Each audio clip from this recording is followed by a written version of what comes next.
All right, here we go. Welcome into the Stone Shield Show. We are here. We are live. It is Friday the 13th. Whoa. March 13th, 2026, the year of our Lord here on a Friday. Appreciate everybody hanging out with us. A lot of options out there. Certainly does mean a lot. Lots of stuff that we need to discuss today. Went on the show yesterday, went on a bit of a rant. Lots of frustration on my part, certainly, directed towards the Cincinnati Bengals. A little bit different here on a Friday as they made another move, their third move of the free agency period, and I felt like I was kind of a minority yesterday pushing back against the OBJ extension, and I kind of feel like I'm a bit of a minority today where there's people out there nationally certainly saying, oh, this isn't the greatest move in the world for the Cincinnati Bengals. I personally like it. I like it a lot. And I borderline love the move, bringing in Jonathan Allen as a interior defensive lineman, defensive tackle, 2-year deal worth $28 million for him to come to Cincinnati. Lots of thoughts on that around the corner. Shout out Reed Mouse, Craig Sandlin. They went live, a breaking news live show, Chatterbox Bengals, yesterday. That podcast is out. Check it out if you haven't done so already, but I will share my thoughts here this morning on a Friday. Miami. The run has come to an end, and by run, I mean the undefeated run, the perfect season run.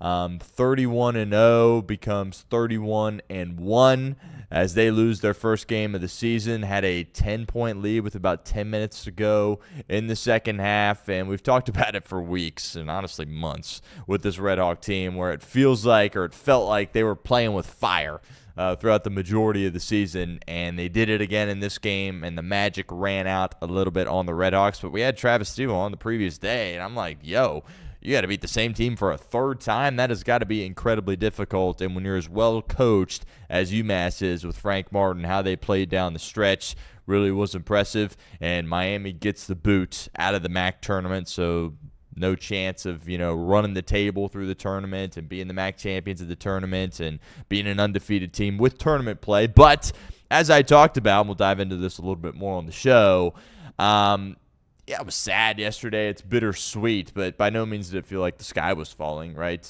History has been made. You did it. Perfect season, 31-0. And now you sit and wait on Sunday and see where you're going to play, because you're going to play somewhere, right? So I think a lot of people out there assume it is going to be UD Arena, which I still think is ridiculous, but whatever. They'll show up and play wherever. And if they do play at UD Arena, that'll be like a home game, I would think, for the Miami RedHawks. So they'll sit and wait. I'm sure there's a little apprehension, some nerves, some anxiousness. See if they get screwed in this thing.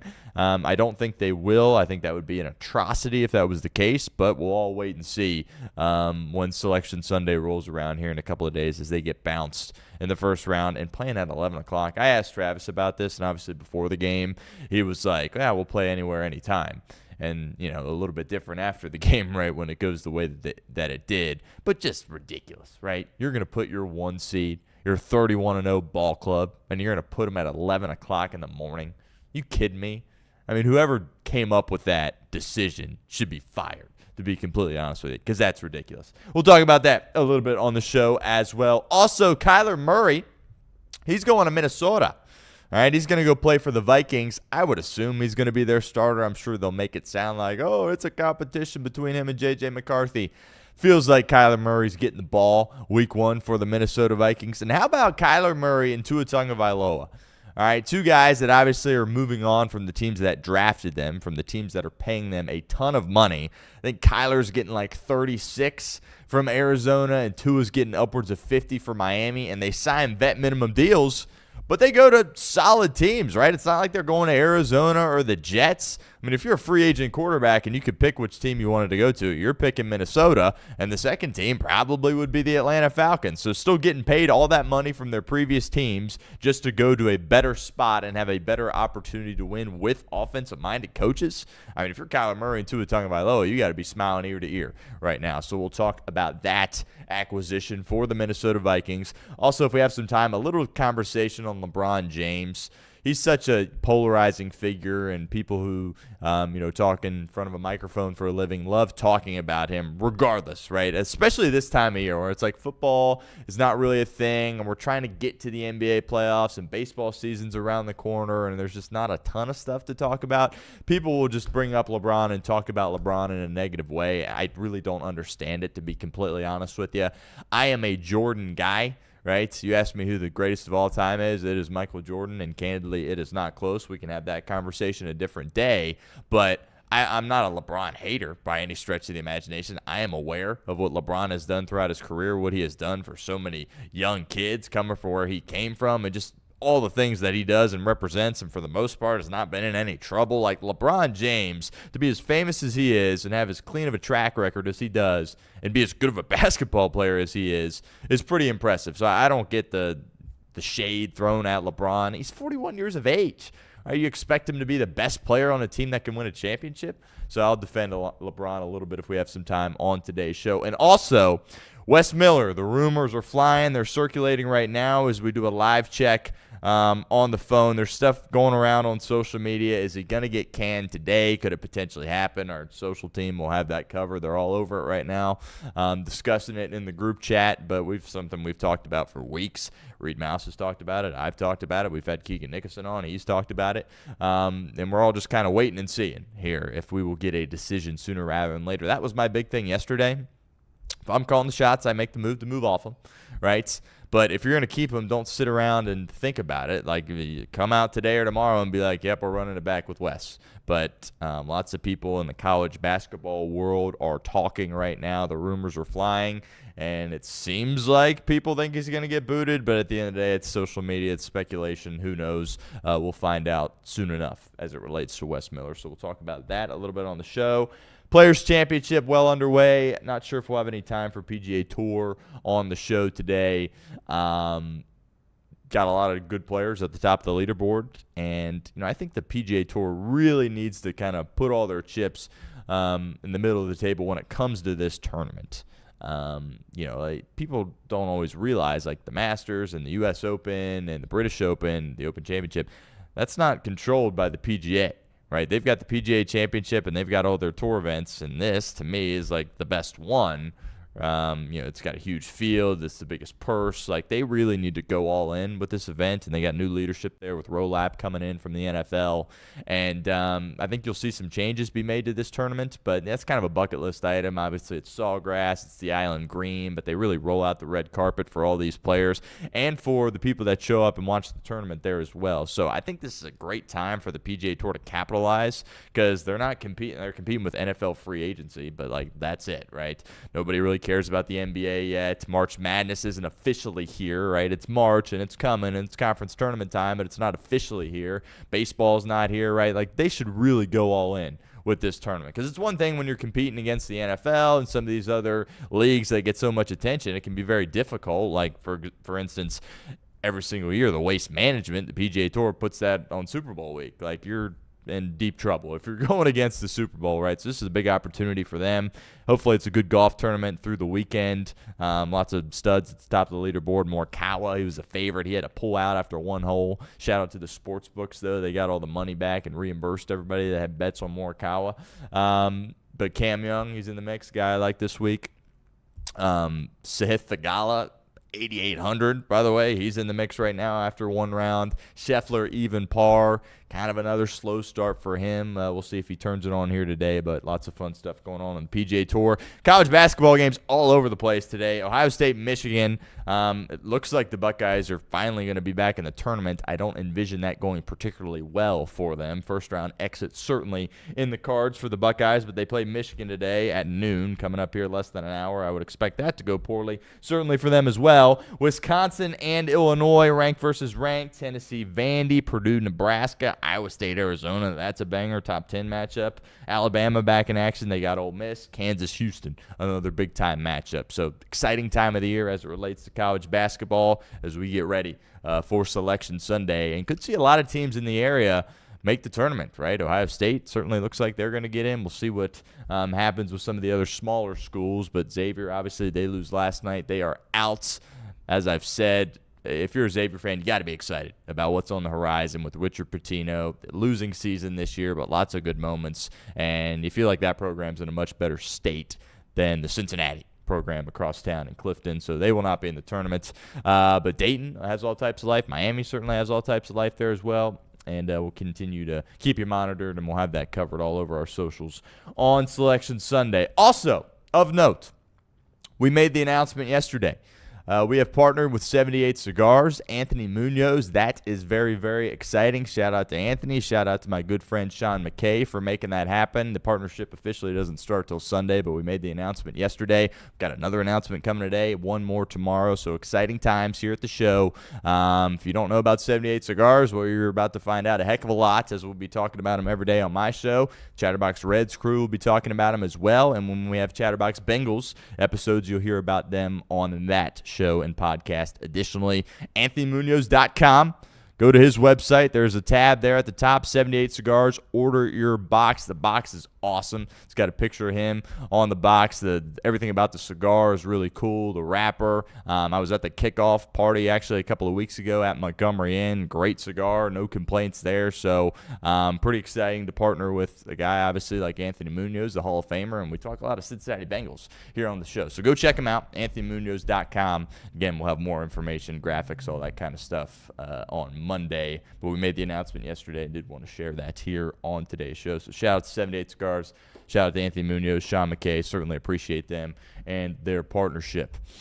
Start with the Bengals. Jonathan Allen, he is signing 2-year deal worth up to $28 million. And I came on the show yesterday, and I was very much glass half full on the show yesterday. I was, negative Nelly, negative Nancy, whatever you want to say. I don't like doing it, but I thought it was necessary.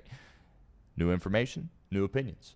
Bengals came in. They made a signing. They added to the interior of their defensive line. Jonathan Allen is a guy that I have talked about for the Bengals in previous offseasons before he signed with Minnesota. I don't think I've said his name once this offseason. And you're hearing these national people talk, and grades are coming out, and people are like, well, I wouldn't do that if you're the Bengals. He's in his early 30s, and the production isn't nearly what it was in Washington. It's a heck of a lot better than what you had in Chris Jenkins and McKinley Jackson. I can assure you that. And also, we talked about this on the show yesterday. I think it is a lazy narrative when you're looking at these NFL football players along the interior of the defensive line, and you just sit there and you look at the sack total, and that's how you evaluate the player.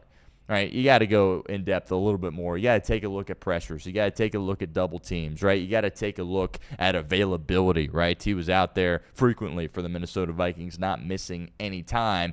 And also fit. Fit is everything.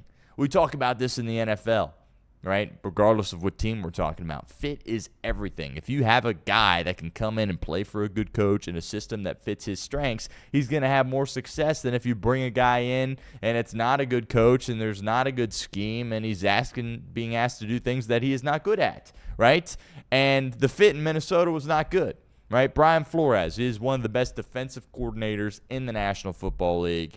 He creates lots of issues and is very exotic with all the pressures that he sends at the opposition, right? The Bengals certainly saw that, and Jake Browning saw that firsthand this past year. Not good, right? But what's he like to do? He likes to send the dogs more times than not. He likes to send blitzes. And when you have all guys around Jonathan Allen coming home to the quarterback, that wasn't really his strength. Now, he can pressure the quarterback, but just in that scheme was not what allowed him to be at his best. Right? And, he's played a lot of snaps throughout his career to this point, and I think him and B.J. Hill kind of sharing the load a little bit here, two players that are veteran players, have been around the block or in their 30s. I think that is going to benefit both of these players, and also they complement each other really, really well.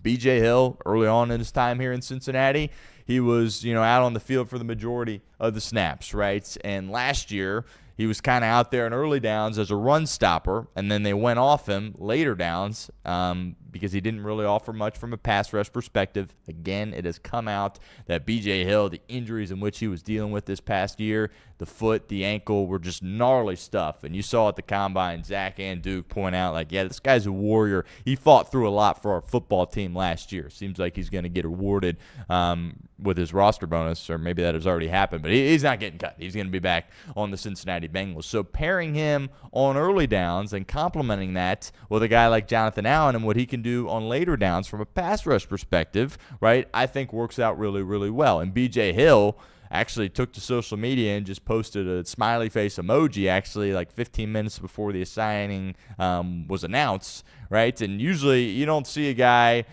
get all excited about another guy coming in to play his position, right? But clearly BJ knows he's going to be sticking around, and he knows that Jonathan Allen can really complement him. And if you're in a situation like the Cincinnati Bengals, I understand he's not cheap. You're paying $28 million over the course of a couple of years, but you need multiple guys to fit a single role. Like, you missed out on JFM, right?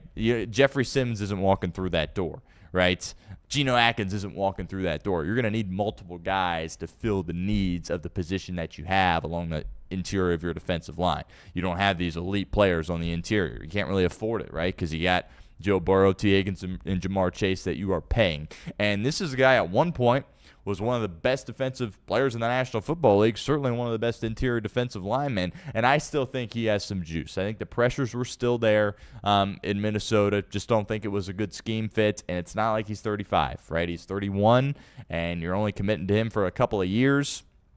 And I don't think it was like he was released by Minnesota, but I think it was more of a cap thing and a fit thing. It wasn't like, oh, this guy stinks thing, right? And credit to the Cincinnati Bengals. They jump on this.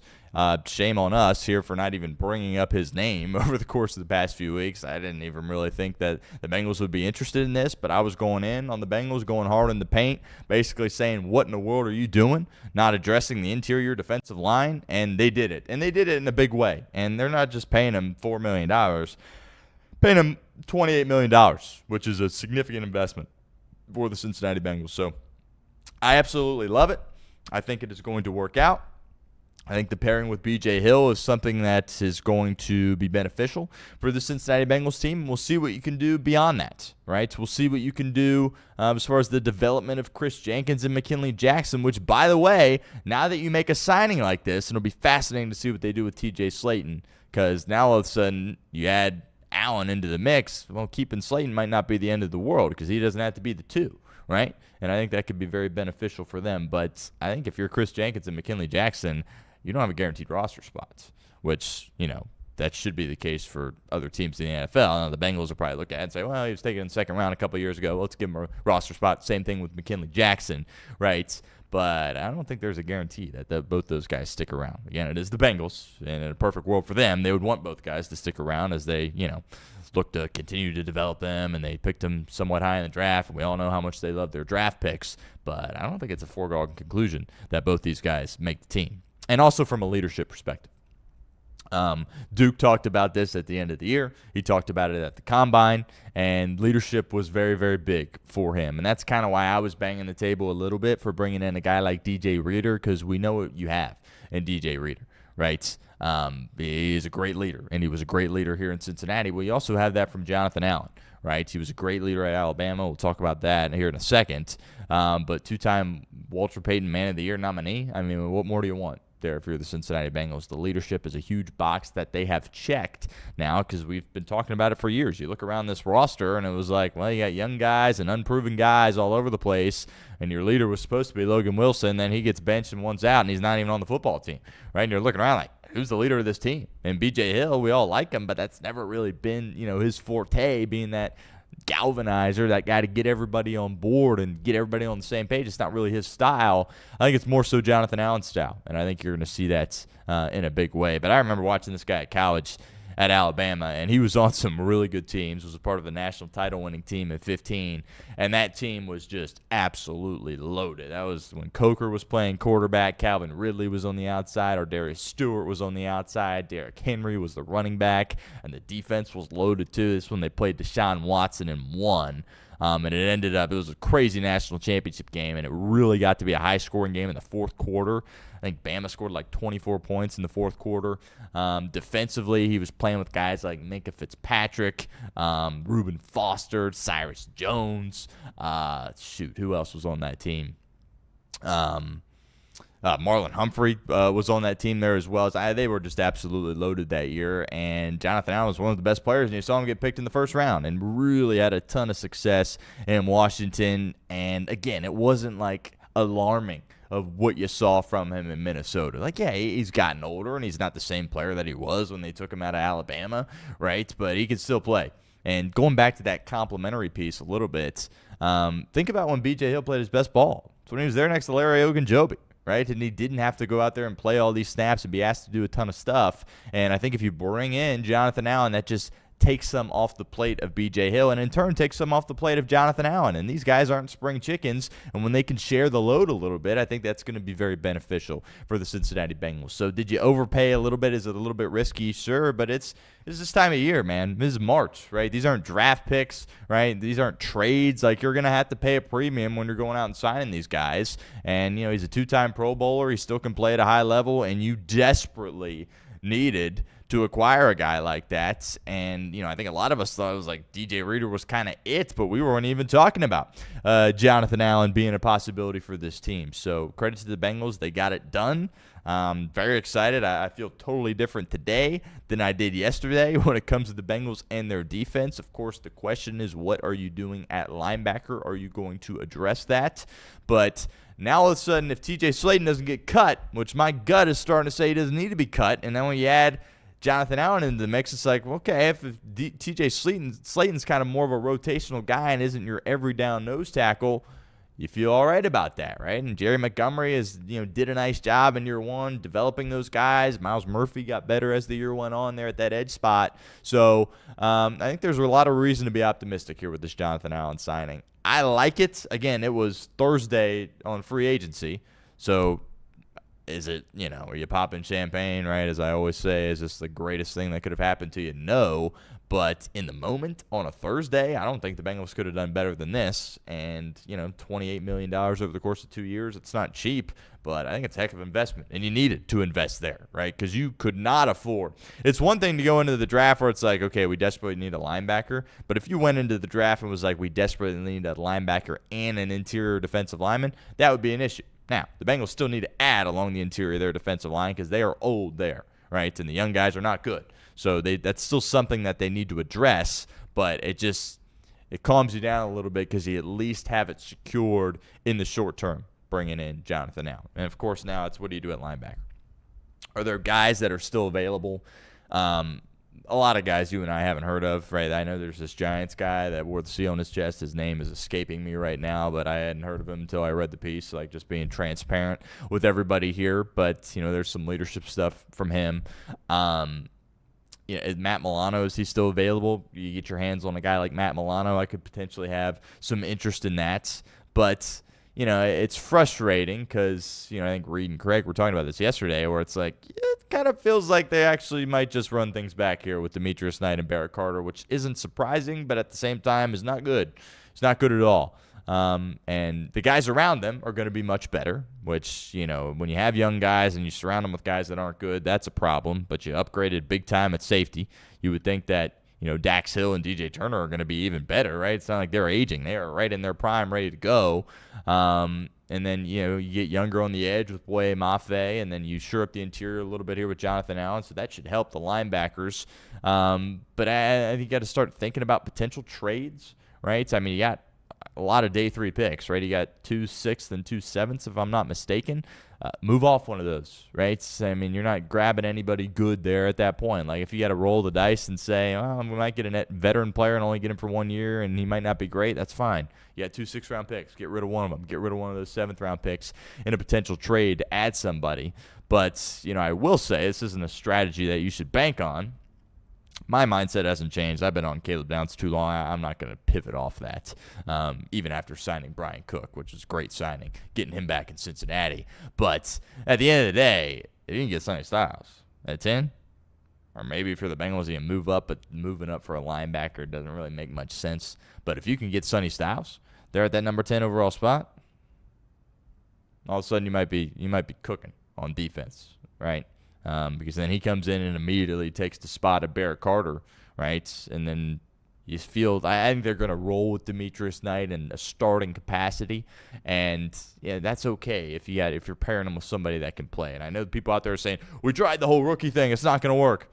Sonny Styles isn't your average rookie. Sonny Styles is not Demetrius Knight and Barrett Carter. Sonny Styles has played a lot of football at Ohio State, which may as well be an NFL team, right? As far as their operation, just a football factory, how they run things there in Columbus. Do they have as much success as they should? No, but that is an NFL-style program. And, their schedule was weak this past year, but he's played elite competition. He's got the versatility. Remember, he was a safety getting to Ohio State, and then he added the weight, but still has the blazing speed and is violent as a lineman. Like, he's going to be a good NFL player. And that's something we've talked about a lot on the show. Just because you're a really good college player doesn't mean you're going to be a really good NFL football player, and that's been hard for me to understand a little bit because I watch so much college football. I'm like, there's no way that this guy isn't going to be able to have success at the next level. It really is, a huge jump from college to the pros. Sonny Styles is going to make that jump just fine, right? Is he going to be a Hall of Famer? I'm not going to get carried away, but he is going to be a starting linebacker in the National Football League for quite some time, right? So if you could add him at number 10, now all of a sudden it's go time if you're the Cincinnati Bengals. But obviously we would like to have another linebacker in that room here at this point. Bengals have not done it, but I'll give them their flowers, right? Getting a guy like Jonathan Allen on a Thursday, I did not expect that to be a possibility, and they're able to do it. I think he complements B.J. Hill really well. I think there's some pass rush there. I think if you just say, 3.5 sacks, look at the pressures, look at some of the double teams he was going up against. B.J. Hill played his best when Ogunjobi was next to him. Now he's got a real running mate here. In Jonathan Allen, and Jonathan Allen has the leadership. He has the experience. He's won at the collegiate level. He knows what winning looks like. He's starving for a ring here in the NFL, right? Because he played in Washington for a long time, and that wasn't the Washington team that have had success in whenever that was, the 80s or the 90s. They have not been very good, right? So he hasn't been a part of a ton of winning at the NFL level, and I'm sure he's starving for a championship, and I think it's a great acquisition. Great acquisition for the Cincinnati Bengals. Did you pay a little bit too much for him? Maybe, but it's free agency. This is how it works in the National Football League. When you draft guys that aren't good at a certain position, you still need to address the position, and that involves you getting aggressive in free agency, and not going to give them a pass for not adding a linebacker. But I'll give him a lot of credit for bouncing back after, a couple of days of not doing anything. Good Monday, right? Tuesday and Wednesday, you're looking around, what in the world's going on with the Cincinnati Bengals? And they pull something out of their sleeve here with this Jonathan Allen signing. I'm fired up about it. I think everybody else out there should be fired up about it as well. Appreciate everybody hanging out with us here. Make sure you guys subscribe if you haven't done so already. On our way to 23,000 subscribers here at the channel. We are live each and every weekday here at the show, 11 to noon. And obviously, Red season around the corner, opening day in a couple of weeks. Chatterbox Reds crew. It's your one-stop shop for all Cincinnati sports, but nobody covers the Cincinnati Reds like Chatterbox Sports does. Nick Kirby, Trace Fowler, Mike Hart, Craig Sandlin, the whole crew. They do a tremendous job. And Nick's still putting out podcasts with these spring training games. I know we haven't really spent a ton of time here over the course of certainly this week talking about the Reds, but, I get you're busy this time of year, and you probably don't have time to turn on the radio and listen to an entirety of a spring training game, and honestly, you probably don't want to, but great recaps from Nick. Gives you all the information that you need and get you geared up, obviously, for opening day. Just one quick thing on Matt McClain. I think some people overreact to spring training of, this guy's stinking, we're in trouble, or this guy's balling, we're good. It's worth mentioning what Matt McClain has been able to do in spring here, and we'll see if he can keep it up when he gets to the show, or the real deal, obviously, when the regular season gets here. But I think it's just kind of a reminder of what he can be as a player, right? Because last year it's like, this guy's out there for his glove, right? And that's it. Well, that's not why they drafted Matt McClain, and that's not why he had the first season in which he had when he was here in the big leagues, right? He can hit, right? He has the ability to hit, and had the serious injury, missed the full season, and then just never looked right at the plate. He was chasing, he was popping stuff up, not hitting the ball hard, didn't look comfortable up there. The clips that I've seen and from the dialogue that I've heard from the people that have boots on the ground, certainly our fantastic Cincinnati Reds broadcasters, he's locked in, and that baseball looks like a beach ball. And look, it's a 162-game season. There's ups and downs. hitting, you get in slumps. Anybody that played baseball at any level understands that. But just to see this again from Matt McClain, despite the fact it's in an exhibition games, is a nice reminder of, okay, we have something here, right? There's a reason why we thought this was a guy that we could build around for our team. There's a reason why we thought this guy could literally be one of our best players. And is he going to bat 650 or whatever the heck he's doing right now in the regular season? Absolutely not. But what's to say he can't be a 300 hitter, right? What's to say he can't bring over some of this power and hit the ball over the fence, right, in the regular season, which he showed that pop as a rookie. And we all lamented how the Reds couldn't put the ball over the fence and they couldn't hit home runs, and that's why they didn't win more games than they did last year, was because they didn't have that power element. Well, now all of a sudden you got a healthy Ellie, right? And a healthy Ellie has a lot more power than a banged-up Ellie, so there's some power there. You get a guy that just had 60 nukes or whatever it was for Geno. You're expecting some power there. You got a guy that's going to be a Rookie of the Year candidate in Sal Stewart. We know he has pop, despite the fact he lost 15, 20 pounds, whatever the case was. And now if Matt McClain's getting back to his original self, showing that ability to hit the ball over the fence, all of a sudden you look at this lineup, right? And you got Blade in the outfield and Benson. Those guys got some power, and it's like, well, the next thing you know here, we got several guys that can hit the ball over the fence, which obviously is a reason to be optimistic for the Cincinnati Reds. I do believe Tito has come out and said who the starters are going to be for the Boston series. Abbott's obviously getting the ball on opening day, Dolo after that, and then Brady Singer. I believe that's the order, but I think obviously we're still wondering who exactly 4 and 5 in the rotation are going to be, but with the Hunter Green injury, I think it is safe to assume that it is going to be the 2 youngsters from Wake Forest, Chase Burns and Rhett Lauder, and I think there's a lot of reason to be optimistic about that, excited about that, but also understand, temper your expectations a little bit. They're youngsters, right? First full season, obviously, in the big leagues. Rhett coming off the injury.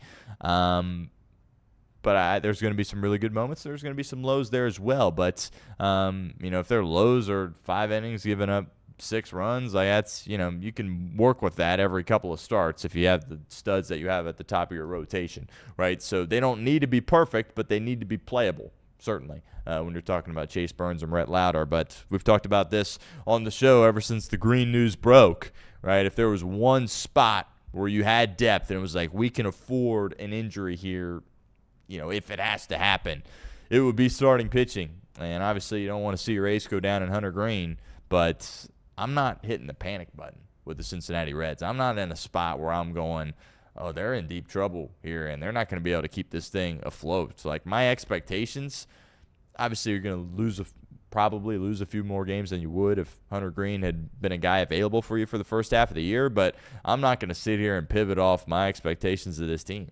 And my expectations for this team are to make the playoffs and be in the thick of it to win the division, right? Be in the thick of it with Chicago. Be in the thick of it with Milwaukee to be NL Central champs, which obviously has not happened in a very long time here in Cincinnati. But my expectations aren't changing, right? Losing your ace and Hunter Green for at least the first half of the year, right? I'm holding on to hope that they're going to be able to keep this thing rolling and that the other top guys in this rotation are going to be able to produce, and that Rhett Lauder and Chase Burns are going to be able to tap into the potential that we all believe that they have and that they've shown us. So I'm not going to freak out with Hunter Green going down. It's not optimal. We know that. It doesn't take a rocket scientist to tell you that. But I don't think there's a reason to just say, oh, yeah, I lost the ace for the first half. We're cooked. No, absolutely not. It is still full go, foot on the gas. And Matt McClain playing the level of baseball that he is down at Goodyear certainly is very, very promising. Let's talk RedHawks. On the show, we had Travis Steele come on the day before the game yesterday, so 2 days ago. Had a great conversation with him. Unfortunately, they lose in the opening round.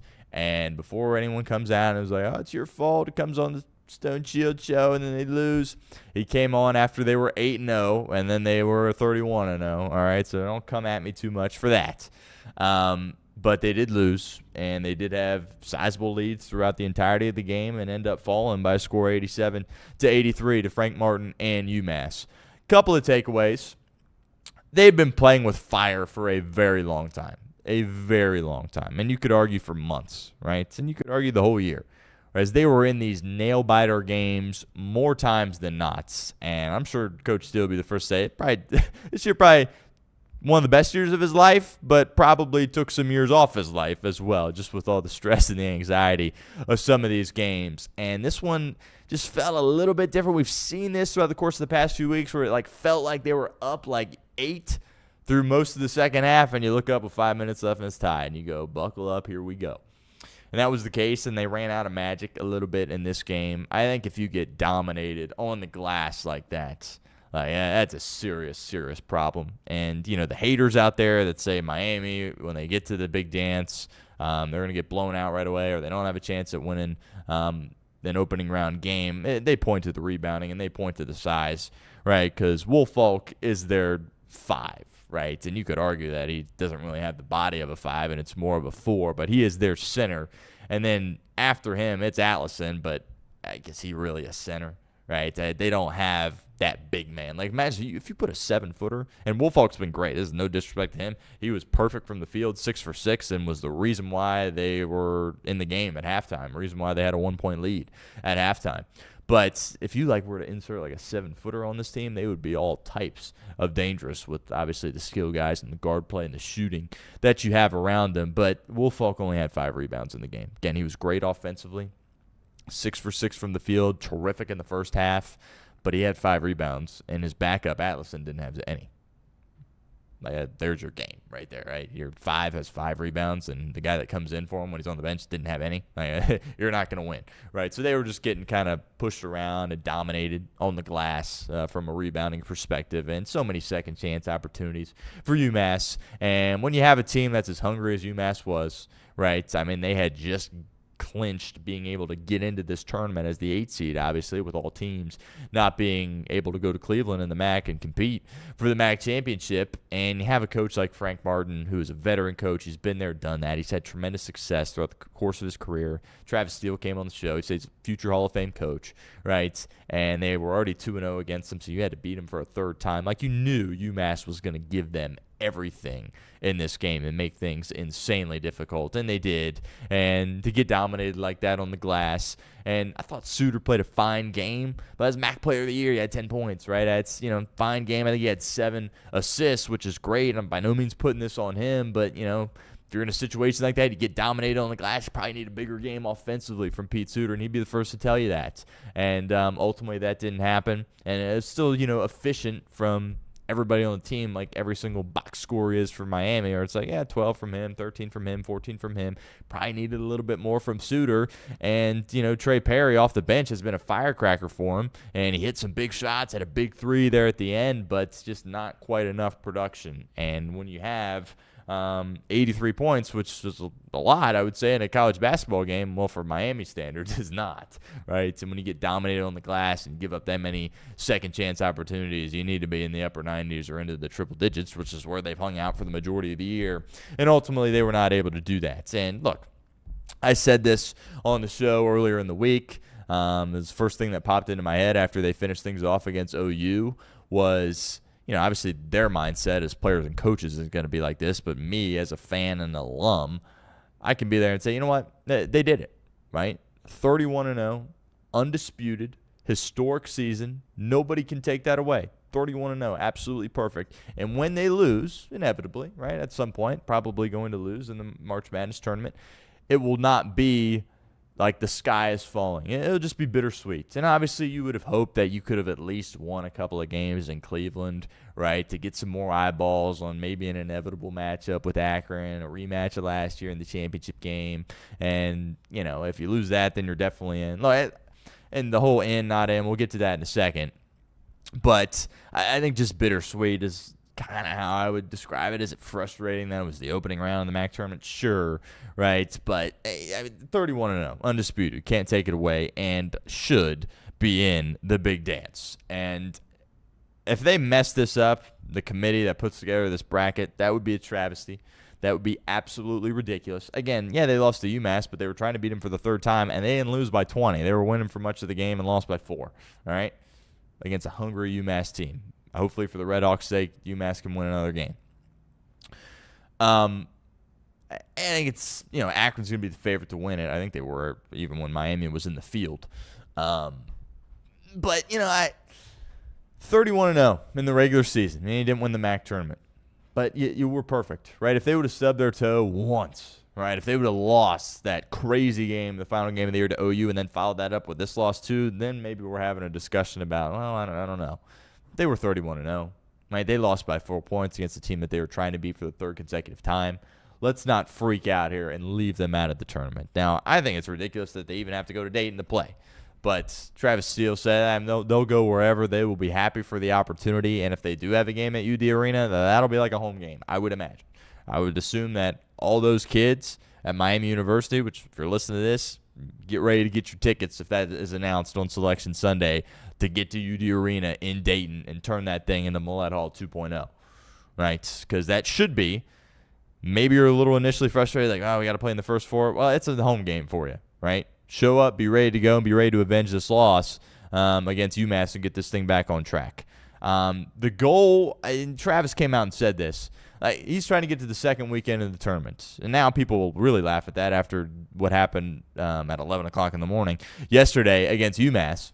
But I still think that is something this team can achieve, right? And, obviously if they get in Dayton, but they're not competing for a 16 seed in Dayton, right? That gives you an opportunity to be that 11, and then the bracket actually kind of works out a little bit in your favor from there, right? It's not like you're competing to go play a 1 seed. So if you win in Dayton, you got a real opportunity in the next game as well. So to face this adversity, to feel what it's like to lose, I mean, they were on top of the world. They were invincible. And now it's just kind of a little bit of a reality check to light that fire in them. And look, they're hungry and they're out there competing at the highest of levels each and every game. But now all of a sudden they've got some adversity. And they've faced in-game adversity, but they haven't left the floor and look up at a scoreboard and have less points than the opposition until yesterday. So hopefully this can light a fire underneath them. I know Travis Steele is going to tap into that fire, certainly. And hopefully this can give them an opportunity when they play, whether it be the first four or, if they're just in the field to begin with, to pick up a win, right? And if they can get to the tournament, pick up a win, then that, to me, would erase, what transpired yesterday in Cleveland. And then from there, it's just, see what you can do and see if any craziness ensues from there. So bittersweet. Unfortunate that it was round one, right? It's more bittersweet that it was in round one than if it was, in round two, right, or the semis, right? But, were they going to win every game in the MAC and then win every game in the Big Dance? No, right? That wasn't going to happen. So I think this isn't the worst thing in the world. I think this is going to tick them off. I think this is going to galvanize them, and I think it's going to have them ready for whatever challenge comes towards them next week. And we'll all be on the edge of our seat for that. If the committee leaves them out, that would be a travesty. I don't think they will. That would just be disgusting. And some of those people on the committee should not have a job anymore. Which, speaking of that, whoever decided to put them at 11 o'clock, what in the world are you doing? And I mentioned it to Travis Steele. It was, 24 hours before they were playing. He clearly was locked in during our conversation a couple of days ago. And I was the one that I didn't even really let him get to that. But I was like, I'm not quite sure whose idea that was. But anyway, I know you guys will play anywhere, anytime. That's what he said. But after the game, he kind of was like, dude, what are we doing? Right? The 1 seed. If you're the MAC, right? If you're the MAC, you are trying, and the perfect world for the MAC are a 2-bid conference, right? And maybe that's going to happen now. Probably will happen now, and maybe they like that more than just Miami winning the tournament. I don't know. But if you are a 31-0 team, and you are the 1 seed in the tournament, and you're the MAC, and you're going to sit there and say, yeah, let's put them at 11 o'clock in the morning, that is just stupidity. How dumb of a decision is that, right? And do they deserve special treatment for going undefeated, being the 1 seed? I'm not saying that, but just use your brain, right? Put them at 11 o'clock in the morning. You can't even wait till noon before you run them out there. And Travis Steele saying after the game, well, the time switch just happened. It's basically 10 o'clock in the morning. And I get it. UMass is dealing with it as well. But when you go throughout the course of a season, you're playing at 7, 8, 9 o'clock at night, and then all of a sudden, biggest game of the year in the MAC tournament, yeah, let's go play in the morning, right? Just ridiculous. And that's how you're going to treat your 1 seed. That's how you're going to treat your perfect team, right? If you're the MAC, you should be valuing everything that Miami is doing. They are putting your conference on the map. They are giving your conference national attention. And your reward for them is, let's play in the morning, right? whoever came up with that decision, I don't know the ins and outs and the logistics to it, but come on, right? They shouldn't be allowed to make those kinds of decisions going forward, right? And borderline, they should be fired. I mean, that's just ridiculous. 11 o'clock in the morning for the 1 seed that's 31-0. Good Lord. But hopefully they get in the tournament, whether it be the first 4 or just the big brackets, and have another opportunity for us to watch them and keep competing and still have a chance. This season's not over yet. Still have an opportunity to build off what they were able to do in the regular season despite some of the heartbreak yesterday. All right, about 10 or so, 15 minutes left here in the show. I want to get to this national NFL story as some of these quarterback puzzle pieces are starting to fall into place. Having a quarterback, we talk about it all the time. If you don't have a quarterback, you don't have a chance, right? And, there was a lot of teams that needed quarterbacks, still some that do need quarterbacks. Pittsburgh is back in the Aaron Rodgers wait-and-see game, and hopefully he comes back. But if he comes back, he's a 43, 42-year-old quarterback, whatever the case. And if he doesn't, we're in deep trouble, right? We're going to roll a 6th-rounder and Bill Howard out onto the field. But the Jets trade for Geno Smith, which best of luck to them, I guess. They're in trouble. It seems like the Cardinals are just going to roll with Brissett, which, people on the outside will look and laugh at that, which I get it, but they don't really have a better option. And Brissett wasn't bad for Arizona last year. He was by no means the reason why they had the record in which they did. They were just a disaster top to bottom, and if anything, Brissett brought them a little bit of stability. But the two names we all were talking about were Kyler Murray and Tua Tagovailoa. And my overarching takeaway when the news came across the wire yesterday that Kyler Murray would be going to Minnesota, I'm like, that couldn't have worked out any better for Tua Tagovailoa and Kyler Murray, right? They get huge contracts from the team that drafted them, right? Tua getting over $50 million, and I think Kyler was close to $40 million. It didn't work out, and obviously there's some frustration and embarrassment perhaps about that. But they still get all that money, and then they get to go sign a vet minimum deal with a much better team and likely be the starter, right? Kyler Murray gets all the money from Arizona, and, you get to go be with Kevin O'Connell and Justin Jefferson in Minnesota and a team that's a quarterback away and is ready to win. And Tua, right, you get to go to a weak division. You get to go to Atlanta. You get to play indoors, which we know you need. Play for an offensive guy, and Kevin Stefanski still getting all your money from Miami. Vet minimum deal with the Atlanta Falcons. So if you're those two guys, you got to be smiling ear to ear because it doesn't really get any better than that. Obviously, there's the embarrassment. There's the frustration of your team not wanting you anymore, but you get to go to a better area. You get to go to a better landing spot with offensive-minded coaches. Like, how could you not be smiling if you're Tua Tagovailoa and Kyler Murray? So I'll start with the Kyler stuff because that obviously is the most recent. I've talked about this a lot on the show. I was a big Bryce Young guy. I was banging the table. He should be a number 1 overall pick. I think it's safe to say in the NFL these days, like, you can't take a small guy that early. Right? It's like it's not, and maybe it'll work out for Bryce Young. He's bigger than Kyler Murray, but just Kyler Murray was the number 1 overall pick, and it's just, you've got massive human beings in the trenches directly in front of you. Like, it's just simple. Like, you can't see over that. You can't see what's going on the defense beyond that, and that's why you got to get outside the pocket and do some more creative stuff. And just smaller quarterbacks the proof is in the pudding, right? I think Russell Wilson got a lot of guys paid, right? But Russell Wilson seemingly was always on the move, and when he was playing good football, he was running, right? And then he tried to become this pocket passer and then started playing bad football, right? When he's going to the Super Bowl winning early in his career and having great success in Seattle after that, we're all sitting there talking about Russell Wilson as a Hall of Famer. And now you look at Russell Wilson, that's kind of a debate right now, but especially people that are younger than me, they look at Russell Wilson and say, Hall of Fame? What? And kind of laugh in your face, and that's fine. But, like, Drew Brees is the only guy, and Drew Brees is not Kyler Murray short, is not Bryce Young short, is not Russell Wilson short, right? He's short. He's not Tom Brady tall, but, like, he's a little bit taller than those guys. And I just think there's so much risk with a guy that's that small, and you shouldn't draft a quarterback that high when that's their size. But that's kind of a side tangent.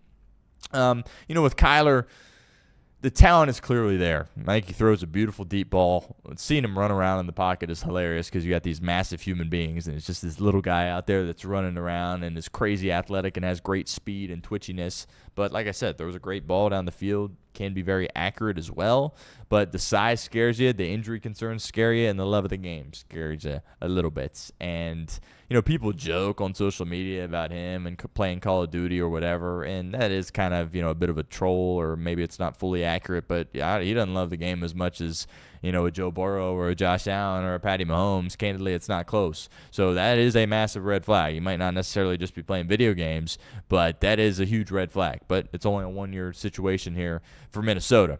And look, I think if you're the Vikings and you have the team and the staff that you have in place, right, you have one of the best defensive coordinators in the National Football League, Brian Flores. Now, could he turn into a Steve Spagnuolo type of guy where people just don't want to touch him with a 10-foot pole when it comes to hiring him as a head coach? Maybe, but kind of feels like he might get an opportunity in 27, so you got to capitalize with having him back, right? Kevin O'Connell, I think he can be a little bit overrated because he gets talked up like he's Andy Reid or Sean McVay, and he hasn't won a playoff game yet, so pump the brakes a little bit. But Kevin O'Connell is clearly a top-tier NFL head coach, play caller, quarterback developer, and that's a great fit with him. Justin Jefferson, second best receiver in the league. Jordan Addison, a really, really good number 2. Jonesy, the running back, he's coming back. You lose Naylor, but Aaron Jones back. You got pieces on the defense. Like, they're ready to go right now with a quarterback, and they're going to roll the dice here on Kyler Murray because J.J. McCarthy just isn't playable. He's not playable, and they'll probably spin it like, oh, this is competition for J.J. McCarthy. No. J.J. McCarthy is not the starting quarterback if Kyler Murray can get through camp in the preseason healthy. Kyler Murray is the quarterback. He's being brought in here to be the starting quarterback. And I just think when you look at the division, like that, you could argue that's the best division in football. I mean, the West has more top-end talent, but I feel like the Cardinals kind of bring the West down, whereas you look at the North and it's like Packers, yep. Bears, yep. Lions, yep. Vikings, quarterback away, right? So that's a very difficult division. They're not in a spot where they can just afford to roll J.J. McCarthy out there and say, yeah, let's develop you on the fly, right? They can't. That's not how the NFL works. Like, they need him to be ready to go right now. Clearly he is not. I don't think he ever will be. I'm sure someone else will take a chance on him and try to do a kind of a reclamation project thing, but it just goes to show you how quickly in the NFL things can change. I mean, people are quitting on their quarterbacks faster than ever. Right? I mean, if you think McCarthy, this first year was he missed the whole year, and then this past year he missed a lot of the games too, and they're already ready to move off him just because they have eyeballs and they see what we're all seeing out there, and the guy just can't play. He's not a starting caliber quarterback in the NFL right now. Could he magically turn into one with some tutelage? Maybe, but Minnesota's too good for him to try to learn on the fly, and they're talking about like changing his mechanics. Like, this is the NFL. Change your mechanics as a starting quarterback of a National Football League team. That's something that you got to do in college or in the offseason going into your rookie year or when you're rehabbing your injury. Like, this can't happen when you're the starter on the Minnesota Vikings, so that is very, very concerning. And they're going to roll the dice here on Kyler Murray. They don't have much of a chance, and there's people out there that say, it won't work. The talent is there for Kyler, and I'm sure he was frustrated in Arizona, and he's come out and said apparently he was a Vikings fan growing up, so if there is a competitive fire that burns within him, it is going to come out in Minnesota, and I think there's a world where they could potentially have some success. I'm not saying they're a playoff team, but just when you have those two coaches, O'Connell and Flores, you have the second best receiver in the game in Justin Jefferson, and you have a guy at quarterback that has talent. There's no denying he has talent, but it's how much does he care? The size obviously is a huge limitation in the injury history. But I would not be surprised if Kyler Murray put together a solid season and they're looking around like, you know what, we can win with this guy. And they're not picking in a spot in the draft where they can go get a top-of-the-line prospect. They're kind of hanging out at that mid-range. Wouldn't surprise me if they said, Kyler, let's roll with you for a couple of years and see what we can do. Right? Now, obviously, you can't afford to pay him a ton of money, but I'm not ready to say Kyler Murray can't be a starting quarterback in this league. Right? I'm not going to commit to him. He certainly doesn't resemble a number one overall pick, and I'm not going to roll the dice on giving him a long-term deal or anything like that. But with great help around him, fresh start, good coach, stable organization in Minnesota, wouldn't be surprised if they had some success. Not a playoff team, but if the Vikings won 8 or 9 games in that division, right, and Kyler looks serviceable and looked like a guy that they could perhaps win with, I think you would see them probably hang on to him because they're not going to let the Sam Darnold thing happen again, where they let him walk out the door. They had something really, really good, and they just let him walk out the door, right? I mean, Quessy, the GM, just got fired really over it, right? That's not a mistake that they're going to make yet again. The Tua side of it, we'll see ultimately if he's the starter in Atlanta or not. Michael Penix, I respect his career, what he's been through, but he had multiple injuries throughout his college career at Indiana and Washington, and the medical was a huge red flag, and then you took him at number 8 overall after you just gave Kirk Cousins a fat payday. Just an idiotic decision. There's a reason why the people that made that decision are no longer employed with the Atlanta Falcons. But I think Tua's got a real opportunity to win this quarterback battle. It is going to be funny that 2 lefties are competing for the starting quarterback job. I just think he's going to get so many reps in camp and early on and throughout the offseason because Penix is coming off that injury. And I'm not sure if Stefanski has come out and said one thing or another, but again, I feel like kind of a fresh start for Tua wouldn't be the end of the world. I don't think, obviously, the ceiling is as high as Kyler's ceiling could potentially be because Tua, the arm strength isn't really there. The mobility's not there. You just got to get him back to a spot where he's not turning the football over, which he has within him, and maybe Stefanski can do that.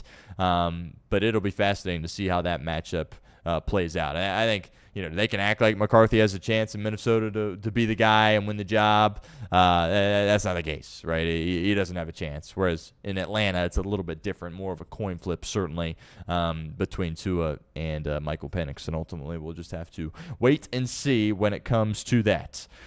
Wes Miller. Does not look like we have anything yet. We do not. There's been some reports, speculation, social media. Could Wes Miller be getting the boot today? Could he not be? It's a topic that we have exhausted, right? We've squeezed every last ounce of conversation around Wes Miller and his job security here on the show, so I'm not going to fully run through it again. But my biggest overarching takeaway, get it done sooner rather than later. If you're firing him, fire him today. If you're keeping him, let everybody know you're keeping him today. Do not let this thing stew. Do not mess around. You should have already made up your mind even before the disaster that took place a couple of days ago in the Big 12 tournament. I think he's had ample time. I understand he's faced some adversity and some injuries. It's sports. That's what happens. You need to turn over a new leaf. You need a fresh start. This isn't a 2-year thing, 3-year thing with Wes Miller. We have now been doing this for half a decade, right? And you have not made any improvement. And, he can sit here and act like he's made some improvements.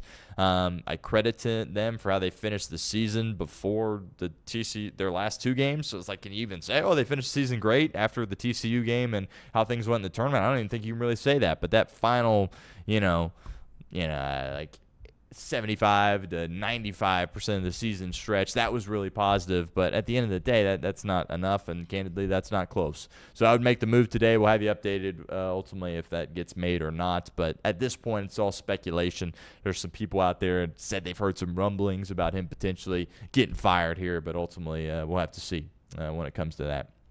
Quickly on LeBron. He came back last night for the Lakers. He had missed a few games. Luka played really well. They beat the Chicago Bulls, who are clearly tanking and without a ton of players, so that doesn't mean much to me. The Lakers, are they a national or a finals level team? No. Playoff team, yes. Win a playoff series, yes. But hoist the trophy, no. But it's just funny to me when you turn on the TV nationally around this time of year, where it's like, okay, free agency's kind of, Monday was exciting, and after that it's not much. And, baseball's not really here yet. And people, they're just like, let's just talk about LeBron and let's bash LeBron. And I don't get it. I really don't. I said this at the top of the show. You asked me who the GOAT is. It's Michael Jordan, right? You asked me who my favorite player is. It's Kobe Bryant, right? And we can have the GOAT conversation a different day. We don't need to do that here. But there's so many people that just bang on LeBron for no reason that I don't really get. Like, he is 41 years of age. You expect him to be the best player on a team that can win the finals when he's 41? He's been there, done that. He's already accomplished it. You want to bang him for, going to so many finals and not winning enough? Well, Steph Curry and Draymond Green and Klay Thompson and Kevin Durant, that was a thing there for several years, right? Very difficult to overcome that. But, why? It just goes to show you how polarizing and how popular of a figure he is if TV networks can just, let's just bash LeBron and that'll get really good views.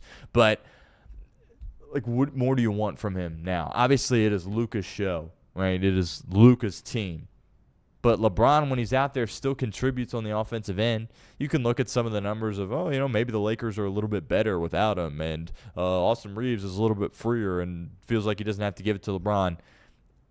Maybe the numbers would suggest that in the regular season, but in a playoff game, you really want to be out there without LeBron when you have the opportunity to be there with LeBron. Come on, right? He can still defend in spurts, right? Obviously, his defense and effort defensively is not great, but I have full belief that if he's healthy in a playoff series, he could turn it on for a couple of minutes and still defend, right? He still sees the game perfectly, is facilitating. Does he shoot a couple too many threes now? Maybe, but when he's going downhill, he'll still yam on somebody. So it'll be fascinating to see, what LeBron does next year. Because, are the Lakers going to want him back? Would he go to a different team? Would he just call it a career? I don't know. It's going to be a very fascinating storyline here this summer. I think for a content perspective, going to Golden State with Draymond and Steph would be pretty exciting. Not sure that would equate to a ton of wins, but that would do great ratings on our show and certainly on national TV networks there as well. But I just wanted to say that a little bit. I'm not a huge LeBron guy. I'm not a LeBron stan by any stretch, and I've banged on LeBron more than I've supported LeBron in my lifetime. But it's just funny that these people and these TV networks and national talk shows are like, there's not much to talk about. Let's just bang on LeBron. Why? I don't know. It's just he's an easy target. I don't understand it, to be honest with you. All right, so that'll do it for this edition of the show. That will do it here for Friday. Ohio State taking on Michigan. That's happening right now. By the way, the Americans, they're playing baseball tonight against Canada. That's pretty exciting. We've had some USA-Canada clashes, obviously, on the ice, and now we're going to get it on the diamond. Please win, right? It's the last thing we want is to beat them at their game, right, in hockey, and then they come play our game and then beat us. So hopefully the boys are ready to go tonight and ready to get a win. There was some weird stuff going on with the WBC, and the manager came out for the Americans and was like, he thought we were good, and all of a sudden it's like we're on the edge of our seat for this Italy-Mexico game. Luckily, that went our way. That would have been a disaster had that not. But USA, Canada tonight. Hopefully that can result in a big-time victory. We'll have some more announcements that go out today and tomorrow. Stick around for that. And we will be back on Monday. Enjoy the weekend. Enjoy the basketball. Looking forward to talking about the bracket on Monday. Looking forward to talking about the RedHawks being in the tournament on Monday. And maybe we'll have some coaching news on Wes Miller. Talk a little bit about the players. Hopefully we get a good weekend there. And maybe the Bengals will sign a linebacker. Who knows? But lots of fun stuff coming up here on the show. Appreciate everyone, as always, for tuning in. And until Monday, have a great weekend, everybody.